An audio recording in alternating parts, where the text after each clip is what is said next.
అదే RTV app వార్తల్ని క్షణాల్లో చదివే అవకాశం ఉంటుంది. ఒక న్యూస్ పేపర్, ఒక టెలివిజన్ ఛానల్ మీ చేతుల్లో ఎప్పుడూ ఉంటాయి. ఇసుక మేట వేసిందన్న చెరువు కట్టదేమో తెలియకుండా. ఈ గతంలో వీళ్ళు ఇక్కడ రైతులు వేసుకున్న పామాలు తోటలు అన్నీ కూడా మొత్తం దాదాపు 2 మీటర్ల హైట్ ఇసుక పేరుకపోయింది. వాస్తవానికి ఇక్కడ భూములు ఖరీదు తక్కువ, 4 నుంచి 6 లక్షల ఎకరం ఉంటుంది. కానీ ఇప్పుడు ఇసుక మేట తీయాలంటే కనీసం 1 ఎకరానికి 10 లక్షలు ఖర్చు అయ్యే పరిస్థితి ఉంది. ఇక్కడ చుట్టుపక్కల ఉన్నటువంటి వ్యవసాయ పామాలు కూడా బాగా దెబ్బతిన్నది. ఈ మీరు 3 సంవత్సరాలు 4 సంవత్సరాలు వయసు ఉన్నటువంటి చెట్లన్నీ కూడా ఇసుకలో కూరుకుపోయినాయి. అది ఆ చెట్లు అన్న పామాలు చెట్లు, ఒక 2 మీటర్ల హైట్ ఉన్న చెట్లు కూడా ఇసుకలో కూరుకుపోయినాయి. దాదాపు ఒక 200 ఎకరాల పైన ఉంటుందన్న. ఎకరానికి వచ్చి 50 మొక్కలు ఉంటాయన్న సుమారుగా. 57 మొక్కలు ఉంటాయన్న ఒక ఎకరానికి. ఆ రకంగా దాదాపు ఒక 15,000 మొక్కల వరకు లెక్క వస్తుందండి. అంటే రైతులందరూ కూడా అంత చిన్న సన్నకారు రైతులు వీళ్ళు. 2 ఎకరాలు 5 ఎకరాలు ఎక్కువ 7 ఎకరాలకు దాటి రైతు ఇక్కడ కనబడలేదన్న. అది కొంచెం ఒకసారి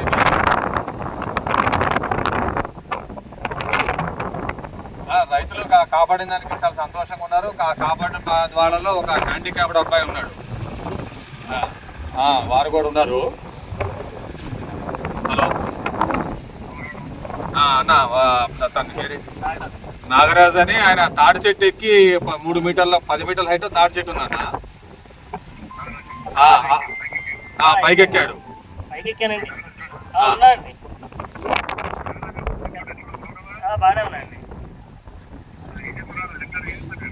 ఏముందండి, వ్యవసాయం ఏంటండి, హ్యాండిక్యాప్. నేను ఎంఏ బీడీ చేశానండి, ఖాళీగా ఏమండి 44 అండి. ఈ పొలం దగ్గరికి వచ్చాను నేను. కోళ్ళు పెంచుకుంటానండి పొలం దగ్గర. వాటికి మేతలు వేసుకుందామని వచ్చేసరికి, మేతలు వేసి మళ్ళీ వెనక్కి తిరిగేసరికి మొత్తం ప్రాజెక్టు కొట్టేసిందండి బాగు. నాతో పాటుగా ఇంకా 24 మంది ఉన్నారండి. మా బ్రదర్స్ 2 ఉన్నారండి, వేరే ఉన్న కజిన్స్ అందరూ ఉన్నారండి. వాళ్ళు మొత్తం బయట ఉన్న వాళ్ళందరూ కలిసి మొత్తం 31 మంది ఉన్నారండి. ఉదయం 11-12 గంటల కాడి నుంచి నైట్ 7:30 వరకు ఆ ఫ్లడ్లోనే ఉన్నామండి, వాటర్లోనే. తర్వాత 12 గంటల కాడి నుంచి 7 గంటల వరకు ఉన్నామండి నైట్. 7 గంటల వరకు ఉన్నామండి. ఇలా తర్వాత 4:30-5 గంటలకి తర్వాత ఈ ముందు ఫస్ట్ 2 ఫ్లైట్లు వచ్చాయండి. తర్వాత ఎన్డీఆర్ఎఫ్ హెలికాప్టర్స్ వచ్చి 7:30 కల్లా తీసుకెళ్లారండి మమ్మల్ని బయటికి. ఆ తర్వాత ఈ ప్రాజెక్ట్ తెగిపోయిందండి 8:30-9 ఆ టైంలో. అప్పుడంతా వాటర్ పోయిందండి. చాలా ఇబ్బంది పడ్డామండి మేము. ఈ పొలాలన్నీ మా అన్నీ బాగా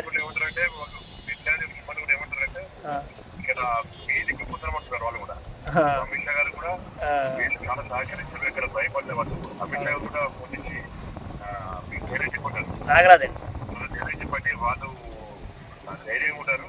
వాళ్ళు ధైర్యంగా ఉంటేనే ఎన్టీఆర్ ఇబ్బంది కాపాడాలని చెప్పి అమిత్ షా గారు అంతా కూడా అమిత్ షా కూడా రావడం దురదృష్టం. కానీ వాళ్ళకి ఇబ్బంది అయితే వాస్తవాన్ని వాళ్ళంతా ధైర్యంగా ఉండి ఎన్టీఆర్ ఇబ్బంది సహకరించారు. వాళ్ళు భయపడి సహకరించకపోతే చాలా ఇబ్బంది చెప్పి అమిత్ షా గారు చాలా ధైర్యం చెప్పారు. అదే అండి సార్. మాకు ఇక్కడ మరి ఏమండి పొలం అండి. నాకు విస్తీర్ణం మా అమ్మగారు వాళ్ళ దాంట్లోనే ఉంటున్నానండి నేను. నాకు 3 ఎకరాలు ఉన్నదండి. నాకేం లేదండి అసలు. ఇసుక మేటలు వేసింది మొత్తం అమ్మగారాలు మొత్తం. ఇక్కడ ఉన్నది మొత్తం ఒక 25 ఎకరాలు ఉంటుందండి. అన్నదమ్ములు మా బ్రదర్స్ అందరిది మొత్తం అందరిది పోయిందండి. మా బ్రదర్ మాట్లాడతారు, చెప్తారు. ఇంకొక రైతు మాట్లాడతారన్న. నమస్తే మంత్రి గారికి నమస్కారం అండి. నా పేరు రామారావు అండి. మరి ఇక్కడ నారాయణపురం విలేజ్ సార్, అశ్వారావుపేట నియోజకవర్గం సార్. అశ్వారావుపేట మండలం, అశ్వారావుపేట నియోజకవర్గానికి మేము 20 కిలోమీటర్ల దూరంలో ఉంటాం సార్. మాకు చంద్రబాబు ప్రాజెక్ట్ అని ఒక 3 లాకులతో ఉన్న ప్రాజెక్ట్ ఉంది సార్. ఆ ప్రాజెక్టు లోపల భాగంలో మేము ఉంటాం సార్. ఆ పెద్దవాగు ప్రాజెక్టు సరిగ్గా లాకులు లేకపోవడం, సిబ్బంది లేకపోవడం కారణం చేత ఈ బ్లడ్ అంతా మా మీద పడిపోయి పొలాలు దెబ్బతింటూ ఇట్లా జరుగుతుంది సార్. ఇది ప్రతిసారి జరిగింది సార్.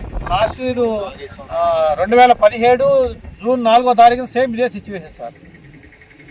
అప్పుడు అప్పుడు కూడా ఇదే ఇబ్బంది సార్, ఇట్లా కొట్టుకుపోవటం, పొలాలు కొట్టుకుపోవటం అన్నీ జరిగినాయి సార్. అప్పుడు కూడా పశువులు గిసులు అన్నీ నష్టపడం కానీ ప్రాణ నష్టం ఏం లేదు సార్.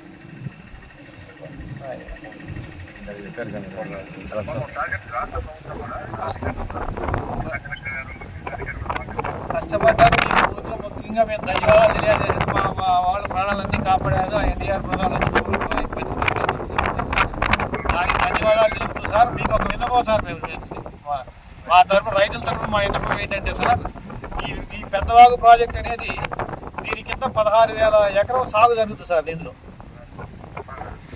ఈ ప్రాజెక్ట్ వచ్చి మన తెలంగాణ ఆధీనంలో ఉంది సార్. దీంట్లో ఆయకట్టు మొత్తం వచ్చి ఆంధ్ర ప్రభుత్వం ఆధీనంలో ఉంటుంది సార్. అక్కడ ఈ ప్రాజెక్టు మన లోపల ఉందండి, ఆయకట్టు అంతా వాళ్ళకు ఉందండి.